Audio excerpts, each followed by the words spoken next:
అన్నిసార్లు ఓటు 500కు దొరకదు, కొన్నిసార్లు 5,000 కూడా పెట్టాల్సి వస్తుంది. రాష్ట్రంలో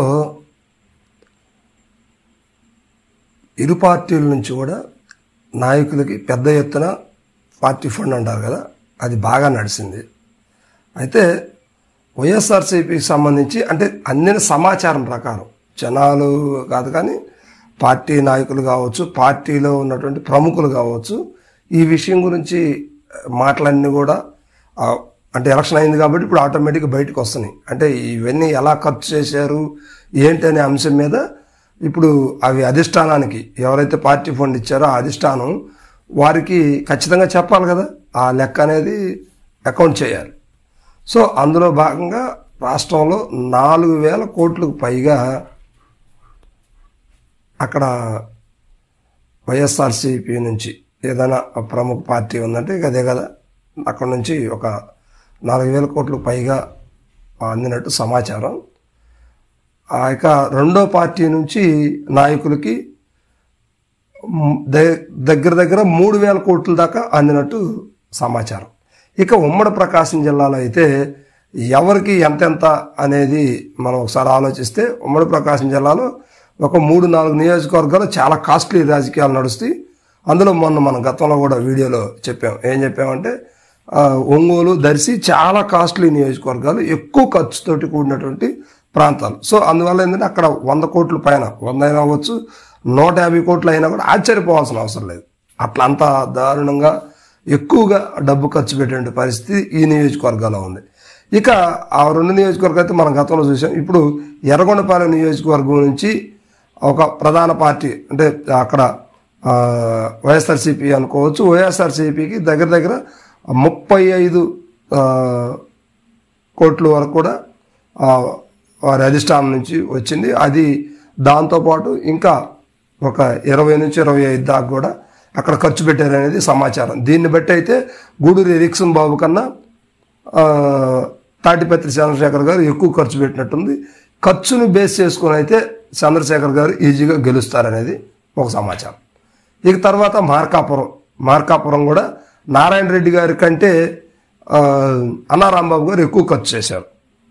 దీన్ని బేస్ చేసుకుని అయితే ఇక్కడ కూడా వైఎస్ఆర్సీపీ ఖచ్చితంగా గెలిచే అవకాశాలు అయితే కనిపిస్తున్నాయి. జనరల్గా కూడా కొంచెం వైసీపీ అక్కడ బలంగా ఉంది. అయితే నాయకుని యొక్క వ్యతిరేకతని అధిష్టానం మార్చేసింది అనమాట. ఇక్కడ ఉన్నటువంటి నాగార్జున రెడ్డిని గిద్దలూరుకు పంపించి గిద్దలూరులో ఉన్నటువంటి అన్నారాంబాబుని మార్కాపురం చేయడం జరిగింది. సో దీనివల్ల కొంత వ్యతిరేకత తగ్గిందని ఆ లోకల్ టాక్ అయితే నడుస్తూ ఉంది.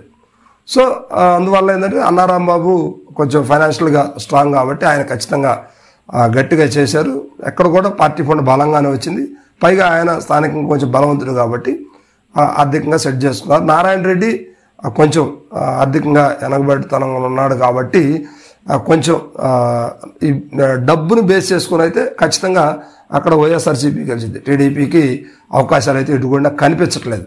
ఇక సానుభూతి పరంగా అయితే మాత్రం టీడీపీ గెలిచే అవకాశాలు అయితే ఉన్నాయి. ఇక గిద్దలూరు కూడా అదే పరిస్థితి. గిద్దలూరుకి కొత్త నాయకత్వం అంటే అన్నారాంబాబు మార్కాపురం వెళ్ళారు కాబట్టి మార్కాపురంలో ఉన్నటువంటి నాగార్జున రెడ్డి గారు ఇక్కడ వైఎస్ఆర్సీపీ నుంచి వచ్చారు. గతం నుంచి టీడీపీకి ఇన్ఛార్జిగా ఉన్నటువంటి ముత్తుమూల అశోక్ రెడ్డి గారు ఇక్కడ టీడీపీ నుంచి కంటెస్ట్ చేస్తున్నారు. ఈయన అశోక్ రెడ్డి గారు కూడా ఆర్థికంగా కొంచెం వీక్ అనే చెప్పుకోవచ్చు. అయితే పార్టీ ఇచ్చినటువంటి తాయిలాలతోటి ఇక్కడ నడిపేటువంటి పరిస్థితి అయితే లేదు. సో దీనివల్ల నాగార్జున రెడ్డి నిన్నటి వరకు ఎమ్మెల్యేగా ఉన్నారు కాబట్టి ఆయన బలంగా పనిచేశారు కాబట్టి ఆయన మీద కొంచెం రూమర్స్ కూడా ఉన్నాయి, కొన్ని కేసులు అయితే వారి బంధువుల మీద వారి అనుచరుల మీద కూడా. సో దానివల్ల కొంచెం ఆయన డబ్బు పెట్టగలిగాడు అనేది సమాచారం. అందువల్ల అక్కడ కూడా వైఎస్ఆర్సీపీ డబ్బు పరంగా చూస్తే ఇప్పుడు మనం చెప్పేటువంటి అంశాలన్నీ కూడా డబ్బును బేస్ చేసుకొని లెక్కేస్తే ఖచ్చితంగా వారికే గెలుపు వస్తుంది అనేది సమాచారం.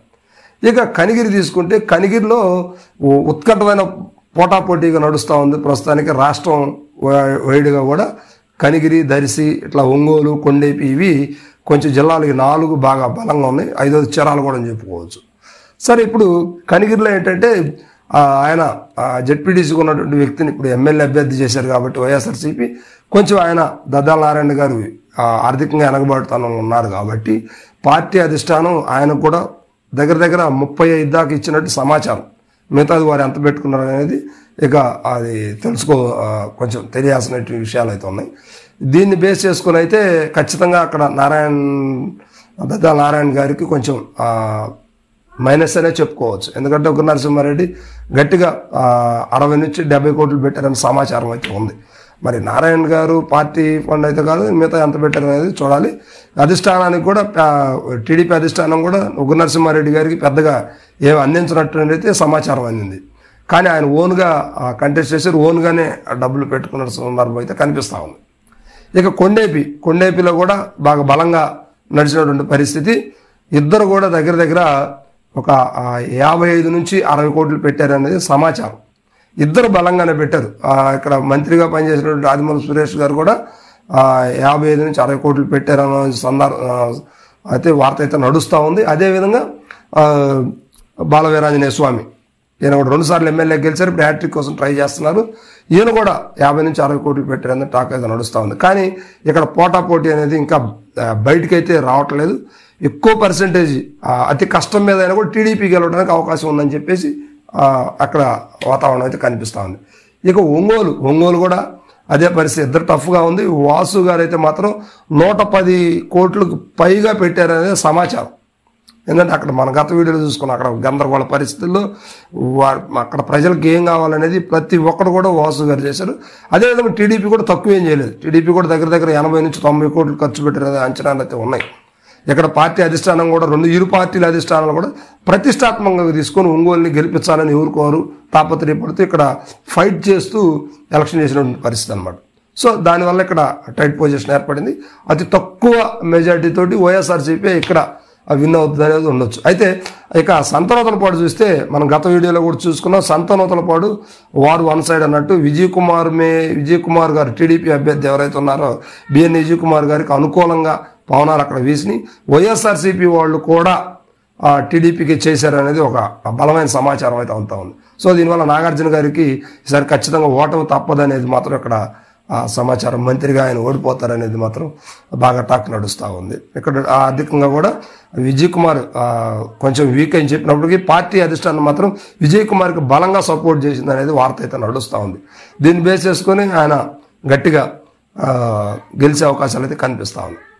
ఇక అదేవిధంగా చూస్తే చీరాల చూస్తే చీరాల్లో అత్యధికంగా మనందరికి తెలిసిన విషయమే, గతంలో ముక్కోణ పోటీతో గెలిచినటువంటి ఆమంచి కృష్ణమోహన్ గారు వైఎస్ఆర్సీపీకి రావడం, వైఎస్ఆర్సీపీలో టికెట్ రాకపోవడం, ఇదంతా కూడా పెద్ద చాలా విషయాలు జరిగినాయి. ఇప్పుడు ఇక్కడ టీడీపీకి కొండయ్య గారు ఉన్నారు, అదేవిధంగా వైఎస్ఆర్సీపీకి కరణం వెంకటేష్ బాబు గారు ఉన్నారు. ఇప్పుడు వైఎస్ఆర్సీపీ నుంచి పక్కకెళ్ళి కాంగ్రెస్ పార్టీ నుంచి పోటీ చేసినటువంటి ఆమంచి కృష్ణమోహన్కి ఆమంచి కృష్ణమోహన్ ఓట్ బ్యాంకుతో పాటుగా వైఎస్ఆర్సీపీ ఓట్ బ్యాంక్ కూడా చీలే అవకాశం ఉంది. సో దీనివల్ల ఇక్కడ టీడీపీకి అవకాశం ఖచ్చితంగా ఉంటుందని టీడీపీ శ్రేణులు అయితే భావిస్తూ ఉన్నారు. వైఎస్ఆర్సీపీ ఖచ్చితంగా అంటే ఉన్నటువంటి పార్టీని 2 ముక్కలుగా చీల్చుకున్నారు కాబట్టి వైఎస్ఆర్సీపీ ఖచ్చితంగా ఓడిపోయే దిశగా ఉందనేది అయితే ఇక్కడ టాక్ అయితే నడుస్తూ ఉంది. సో దీనివల్ల కూడా ఇరు పార్టీల నుంచి కూడా బలంగా సర్దుబాటు అయితే జరిగింది. దీన్ని బేస్ చేసుకొని గట్టిగా పార్టీ నాయకులు అక్కడ కష్టపడి పనిచేశారు. ఇక్కడ కూడా 70 నుంచి 80 కోట్లు ఖర్చు పెట్టారనేది అయితే టాక్ అయితే నడుస్తూ ఉంది. ఇక పర్చూరులో మాత్రం మన పర్చూరు గతంలో కూడా మన వీడియో చూశారు, బట్ మళ్ళీ మనం రివీల్ చేస్తున్నాం అనమాట. గెలిచేటువంటి సీట్ ఇది టీడీపీకి కంచుకోట లాంటి సీట్. అయితే సాంబశివరావు గారు కొంచెం ఫైనాన్షియల్గా ఎక్కువ పెట్టలేదు అనేది సమాచారం. బాలాజీ గారు మాత్రం ఎక్కువ పెట్టారనేది సమాచారం. ఖచ్చితంగా వైఎస్ఆర్సీపీ డబ్బు పరంగా చూస్తే వైఎస్ఆర్సీపీ గెలిచే అవకాశాలు ఉన్నాయి. కానీ పార్టీ నుంచి తక్కువ వచ్చినా కూడా ఎలం బాలాజీ ఆర్థికంగా బలవంతులు. వీళ్ళిద్దరు కూడా ఇక్కడ వ్యాపారవేత్తలు బలవంతులు, వీళ్ళకి పార్టీ ఫండ్తో సంబంధం లేదు. కానీ వీళ్ళు గట్టిగా పనిచేసేటువంటి పరిస్థితి ఉంది. డబ్బు పరంగా చూస్తే బాలాజీ గారు గెలవడానికి అవకాశం ఉంది. కానీ అక్కడ టీడీపీ కంచుకోట కనుక సాంబశివరావు గెలుస్తారనేది టీడీపీ ఆశావాహులు వ్యక్తం చేస్తున్నటువంటి మాట అనమాట. ఇక లాస్ట్ అద్దంకి చూస్తే ఆ పార్టీ నుంచి కూడా బలంగానే ఇక్కడికి చెందినట్టు అవకాశం. ఎందుకంటే మొదటి లిస్టులోనే పేరు సంపాదించినటువంటి వ్యక్తి వైఎస్ఆర్సీపీ అభ్యర్థి పాణ్యం హనుమిరెడ్డి గారు. అదేవిధంగా టీడీపీకి గొట్టిపాటి రవికుమార్ గారు అద్దంకిలో 3 సార్లు చేశారు. మార్టూరు గత నియోజకవర్గం మార్టూరులో కూడా ఒకసారి ఎమ్మెల్యేగా పనిచేశారు. ఈయన ఇంతవరకు ఓడిపోలేదు.